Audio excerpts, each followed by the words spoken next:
I almost got divorced over a Christmas party game.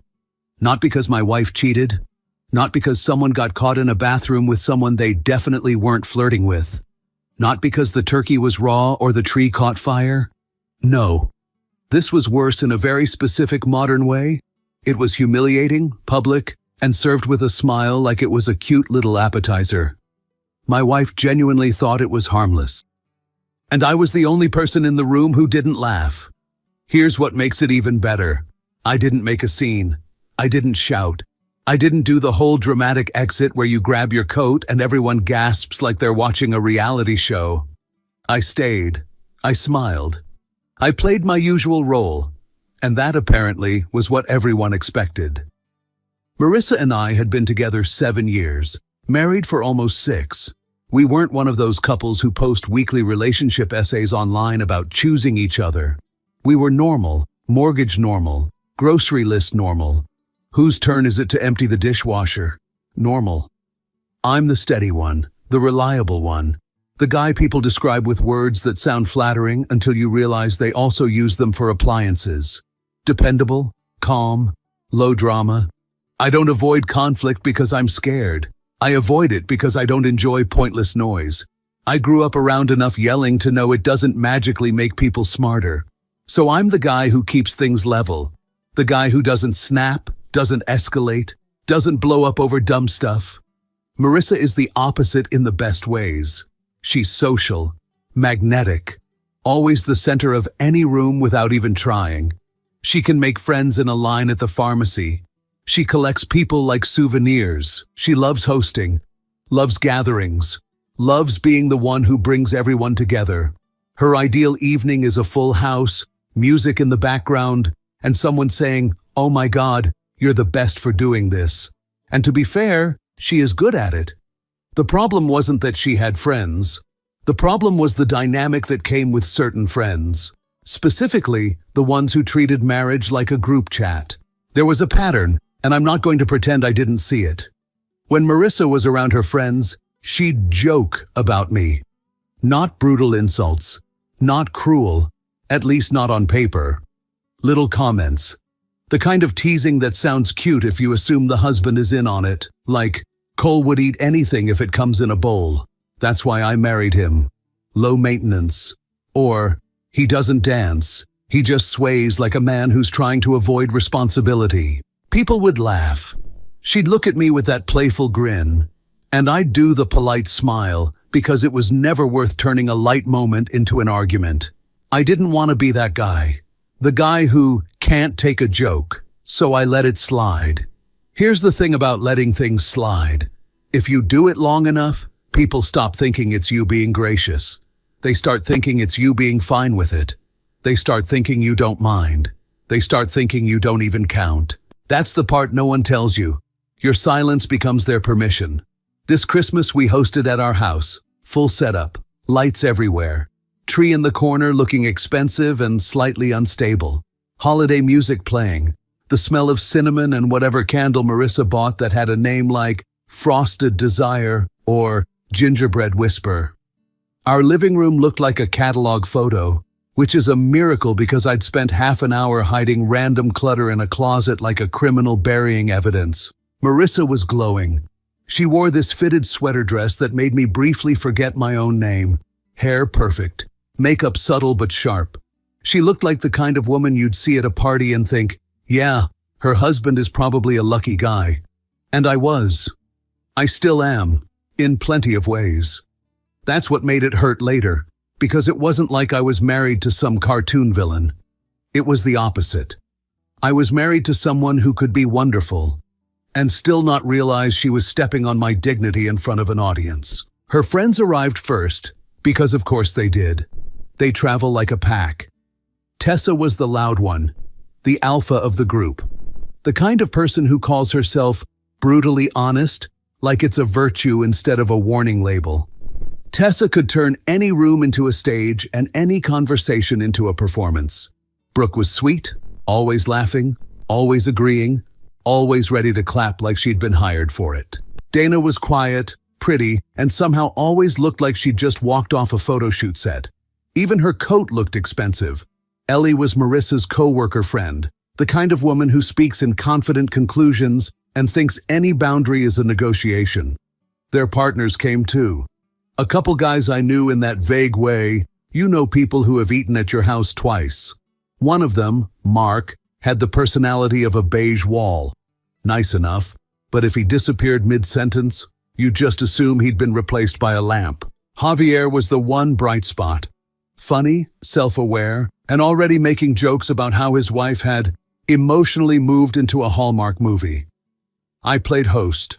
Drinks, snacks, polite conversation. I moved around the room like a responsible ghost, appearing when needed, then fading back. That's my comfort zone at parties. I don't need to be the center of attention. I just need everyone to have what they need, and not set my house on fire. Marissa was in her element, laughing, touching shoulders, telling stories, making everybody feel included. She kissed me on the cheek when she passed by.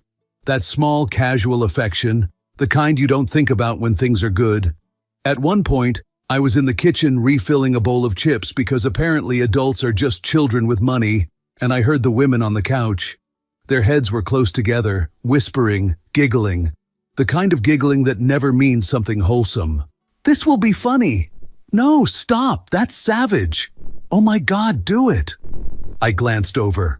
Tessa saw me look and immediately smiled like she had a secret. Marissa didn't look at me. She was facing them, grinning, nodding, as if she was listening to something entertaining. I didn't think much of it. I should have. But I didn't. Because I trusted my wife. And because I was still the guy in that marriage who believed my presence in a room meant something to her. Time passed. The drinks flowed. The volume went up. The room got warmer. People were sitting on the floor, on stools, leaning against the counter. Christmas lights blinked softly, steady and innocent, like they had no idea what was about to happen. Then Tessa stood up and clinked her glass with a spoon. "Okay," she announced, like she was about to deliver an award. Game time. Groans. Cheers. Someone shouted, "No," in a way that meant yes. Marissa clapped. "Yes, please, we need this." I raised my eyebrows. "We need a game? In my own house? What's next? We do trust falls in the hallway?" Tessa pointed at me. "Exactly. You're going to learn how to have fun." "I'm having fun," I said. "I'm watching you all slowly evolve into louder versions of yourselves." People laughed. Tessa smiled wider. She loved an audience. "It's just a silly Christmas question," she said. "Everyone answers. No one gets weird." I gave her a look. Whenever someone says, "no one gets weird," it means someone is planning to get weird. More laughter. Marissa rolled her eyes like I was being dramatic. Tessa started explaining the rules. There weren't rules. Of course there weren't. It was just a socially acceptable setup for saying something you'd never say sober. "Okay," Tessa said. "One by one. You answer, you don't overthink it. It's hypothetical. It's harmless. It means nothing." I took a sip of my drink. That's a lot of reassurance for something that means nothing. Marissa came up beside me and bumped her shoulder into mine. "Babe, relax. It's just for laughs." "Relax," I repeated, smiling. Famous last words. Tessa looked around the room, enjoying the anticipation. "All right, here we go." She turned it into a dramatic reveal, like she was about to announce a murder mystery clue. "If you had to switch partners for one night," she said slowly, "purely hypothetical, purely harmless, who would it be?" The room exploded into noise. "Oh my God. No way. That's evil. I can't answer that." "Yes, you can." People started laughing immediately, because laughter is what adults do when they want to pretend discomfort is cute. Tessa pointed at Mark first. "You, go." Mark, beige wall man, turned red. I don't know. This is... wow." His girlfriend elbowed him. "Say someone, or I'm choosing for you." He laughed nervously, glanced around, then pointed at Dana, like he was selecting a dessert. "Dana?" Dana blinked, then laughed. "I'll take it." Javier raised his glass. "I respect the honesty." The room cheered. The tension loosened a little, because now it was just stupid, just silly, just a game. One by one, people answered. Some picked a friend with a wink. Some picked their own partner as a safe answer, earning groans. Brooke giggled and said, "Honestly, I'd pick my own boyfriend because I don't want to deal with anyone else's habits." Her boyfriend smiled smugly. "See? Loyalty." Tessa made gagging noises. "Boring, but acceptable." Ellie went and pointed at Javier with a grin. "Javier, he looks like he'd be fun." Javier put a hand on his chest like he'd been honored. "I can cook and I don't text back immediately. I'm basically perfect." Laughter again. Everyone was in on it. Everyone was treating it like a harmless little fantasy draft. Like it was just a silly question that didn't mean anything. And I'll admit, for about 30 seconds, I almost bought it too. Then Tessa turned her head toward Marissa. "All right," she said, dragging it out. "Marissa's turn." Marissa laughed and waved her hand like she was already embarrassed. She took a sip of her cocktail, leaned back slightly, and scanned the room, eyes gliding from face to face. She didn't look at me, not once. And in that tiny moment, before she even spoke, something cold settled in my stomach, like my body figured out the truth a second before my brain did. Marissa smiled, amused, like she was about to say something that would get a big reaction. And I realized the joke wasn't random. It had been planned, whispered about, built up on that couch while I refilled chips like the helpful idiot in the background. She inhaled like she was about to deliver a punchline, and the room got just a little quieter, not because they were being respectful, but because they were waiting for the line. The line they already knew was coming. She tilted her head, pretending to think, eyes drifting lazily across the room like she was browsing a menu. "Well," she said, dragging the word out, smiling. A pause. Just long enough. "Obviously not him." She didn't point. She didn't have to. The room reacted instantly. A burst of laughter louder than before. The kind of laughter that isn't surprised, just satisfied. Like they'd all been waiting for it. Marissa chuckled too, like she just landed a clever joke. She lifted her glass. That would kind of defeat the whole point, wouldn't it? More laughter. Someone actually slapped the couch. "Oh my God," Brooke said, laughing too hard. "Savage." Tessa nearly doubled over. I mean, she's not wrong. I stayed exactly where I was. Didn't move, didn't blink, didn't say anything. And here's the part people don't understand when they hear this story later. It wasn't the words. Not really. If she'd said something cruel in anger, something sharp in a fight, I could have handled that. I've been yelled at before. I've had worse said to my face. This was different. This was casual. This was confident. This was said in a room full of people who all understood the implication and found it entertaining. Marissa glanced at me then, finally, smiling like she expected me to play along. "Relax, babe," she said lightly. "It's a joke." I smiled back, automatically, muscle memory. "Of course," I said. My voice was steady, calm, almost bored. Inside, something very specific snapped into place. Not anger, not jealousy, clarity. I looked around the room. People were watching me now, not in concern, in anticipation. They were waiting for the usual version of me. The agreeable one, the one who shrugs and lets it roll off, the one who proves that everything is fine so no one has to feel awkward. Ellie leaned forward slightly. "You're okay, right?" I took a sip of my drink. "Why wouldn't I be?" She laughed. "Just checking." Tessa smirked. "See? He's chill. I love that about you, Cole. You're so secure." The game moved on. Because of course it did. The moment had passed. The joke had landed. The room had gotten what it wanted. Marissa leaned in and kissed my cheek. A soft, quick peck. "You know I didn't mean anything by it," she whispered. "Don't get in your head." In my head. That was the thing.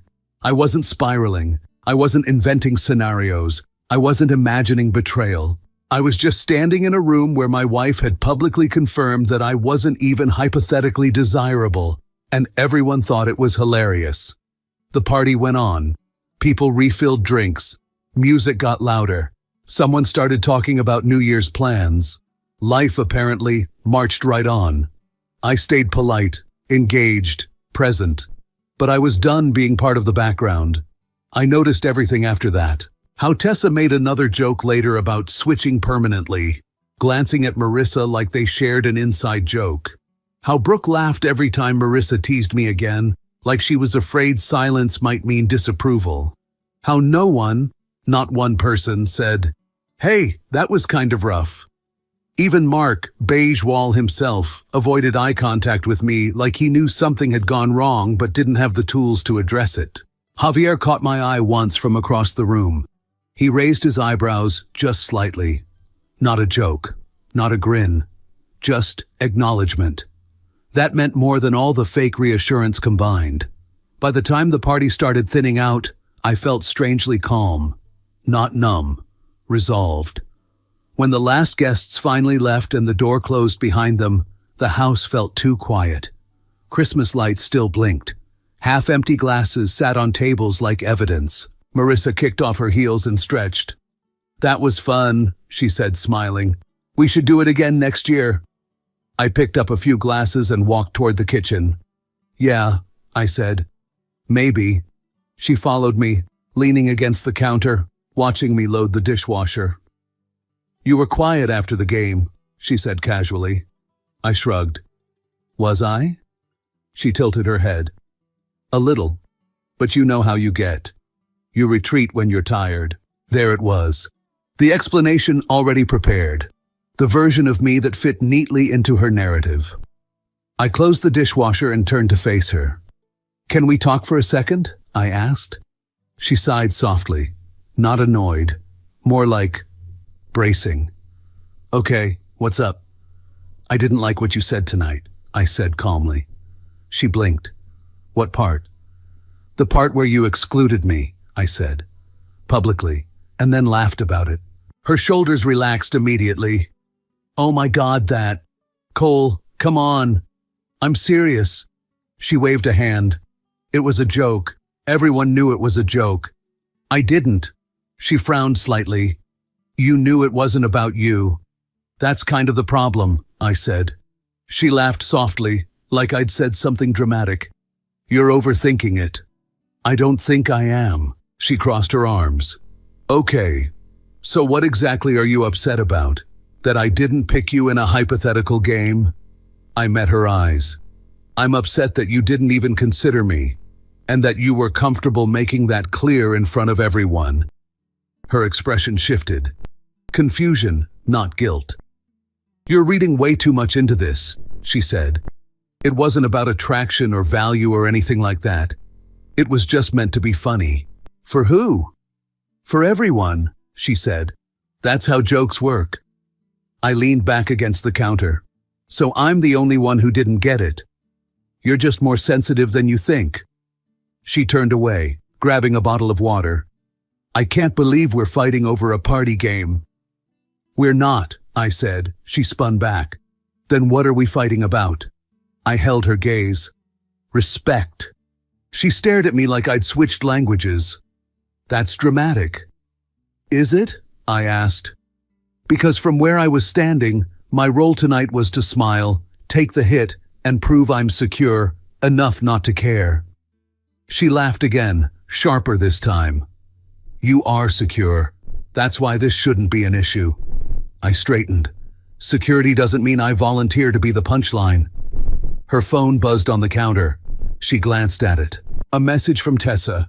She read it, then shook her head with a smile. "She says you're taking this way too seriously." I exhaled slowly. "Of course she does." Marissa looked back at me. "See? Everyone agrees." "That's not comforting," I said. "That's the point." She rubbed her forehead. "So what do you want me to say?" "I want you to understand why it mattered." She paused. "I don't." And for the first time that night, I felt something heavier than embarrassment. I felt the gap. The realization that the woman I married didn't see what I saw, didn't feel what I felt, and wasn't sure she wanted to try.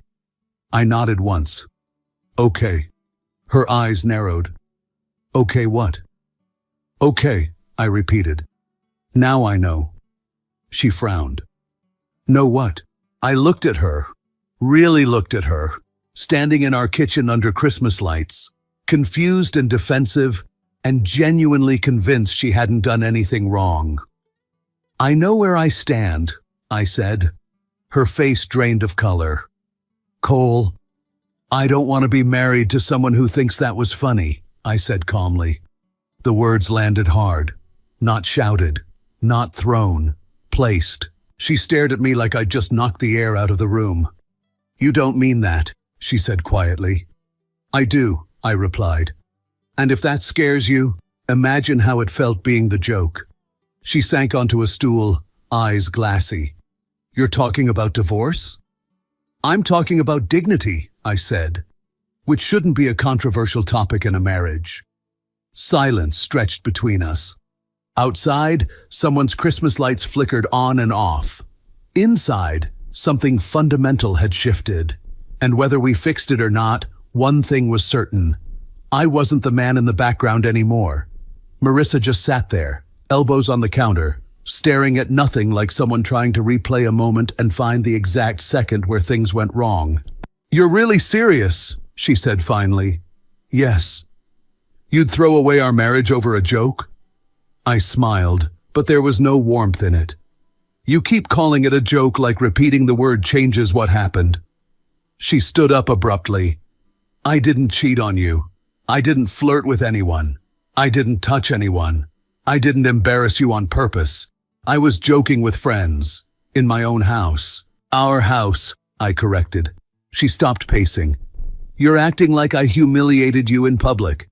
You did, I said. Her laugh came out sharp. You're exaggerating. I raised an eyebrow. Am I? Because everyone laughed. Everyone repeated it. And everyone waited for me to prove that I was okay with it. That is exactly what happened, I said. And you know it. She crossed her arms. Defensive. Familiar posture. So what? You wanted me to lie? No, I said. I wanted you to have enough respect not to make me the punchline. Her voice softened, just a little. I thought you wouldn't care. I nodded. And that's where you messed up. She flinched at that. I thought you were secure, she said quietly. I am, I replied. That's why I don't need to prove it by swallowing disrespect. She sat back down, hands trembling slightly now. I don't understand how this went from a stupid game to you talking about dignity and divorce. Because this isn't new. The way your friends talk about me like I'm furniture that comes with the house. That's not fair. Isn't it? I asked. Tell me the last time you shut it down. She opened her mouth, closed it. I continued, calm and precise. You tease me, they laugh, I don't react, and everyone decides that means I'm fine with it. Tonight just made it obvious. She rubbed her eyes. I never thought you felt this way. I know. That landed harder than anything else. She whispered, why didn't you say something before? I shrugged. Because every time someone does, they get labeled sensitive, or dramatic, or insecure. She looked at me with sudden intensity. So what now? I considered that. Now you decide whether you actually care how I feel when your friends are around. I do care, she said quickly. Then stop defending it. She hesitated. They didn't mean anything by it. I sighed. Marissa, please stop inviting the room into our marriage. Her eyes filled then, tears finally spilling over. You're making me choose. No, I said gently. I'm asking you to set boundaries. That's not the same thing. She wiped her cheeks, breath shaky. Tessa's just like that. I know, I said. That's why she shouldn't be like that in my living room. Silence again. Her phone buzzed on the counter. She ignored it this time. I need time, she said quietly. I nodded. Take it. She looked up surprised. You're not going to fight me on that? No, I said. I'm done fighting for basic respect. That hit her harder than yelling ever could. The next few days were tense. We didn't scream. We didn't throw things. We existed carefully around each other like two people sharing a space after an earthquake. Unsure which walls were still load-bearing, she texted less, smiled less, thought more. Her friends, on the other hand, were very active. I didn't see the messages, but I heard about them. She said you were overreacting. She said you embarrassed her. She said you made everyone uncomfortable. Marissa relayed these things like they were weather updates, neutral, informational. One night I stopped her mid-sentence. "Why are you telling me this?" I asked. She hesitated. "I don't know. I guess, so you understand." I nodded. "I do. They don't like that I didn't play along." She frowned. "They think you're punishing me." I laughed once. "By having boundaries?" She didn't answer. A week later, we sat on opposite ends of the couch, the Christmas tree still lit because neither of us had the energy to take it down. "I don't want to lose you," she said suddenly. "I don't want to lose myself," I replied. She swallowed. "What if we try counseling?" I considered it. "I'm not opposed, but only if we're honest." "I am honest," she said. "No," I replied. "You're comfortable. That's different." She winced. "I need you to understand something," I continued. "I don't need to be worshipped. I don't need to be chosen in some fantasy game. I just need to know my wife wouldn't laugh while excluding me." Tears slid down her face again. "I didn't realize." "I know," I said, "but ignorance doesn't erase impact." We did go to counseling.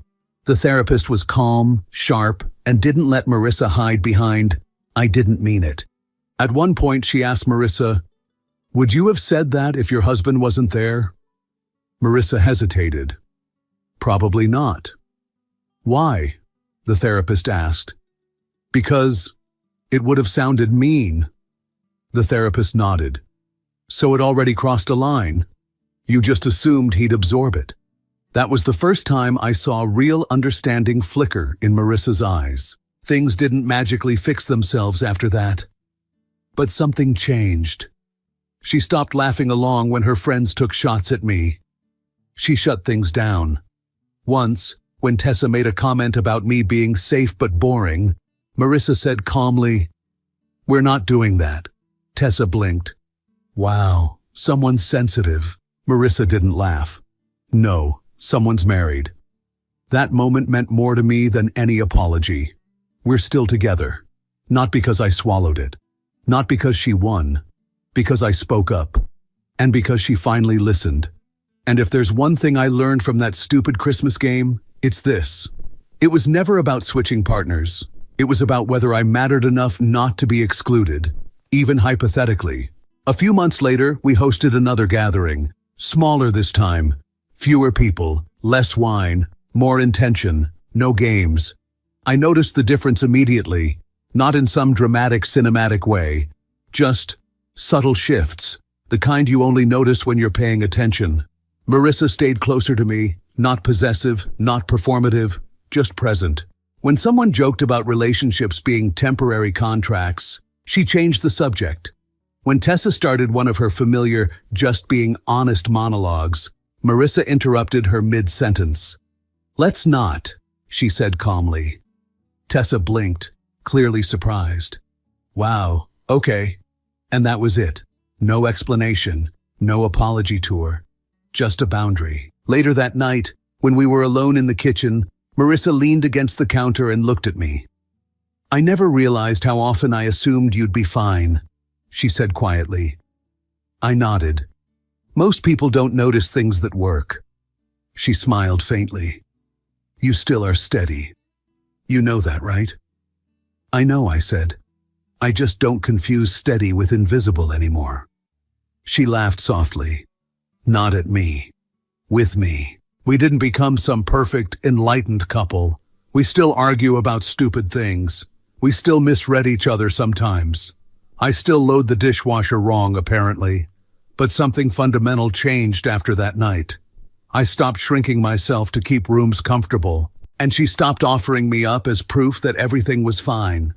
Funny thing is, no one misses the old version of me. Not really. And the people who do, they were never laughing with me in the first place. If you felt this story hit hard, Drop a like, subscribe for more, and share your thoughts in the comments. Your support keeps Steelheart beating.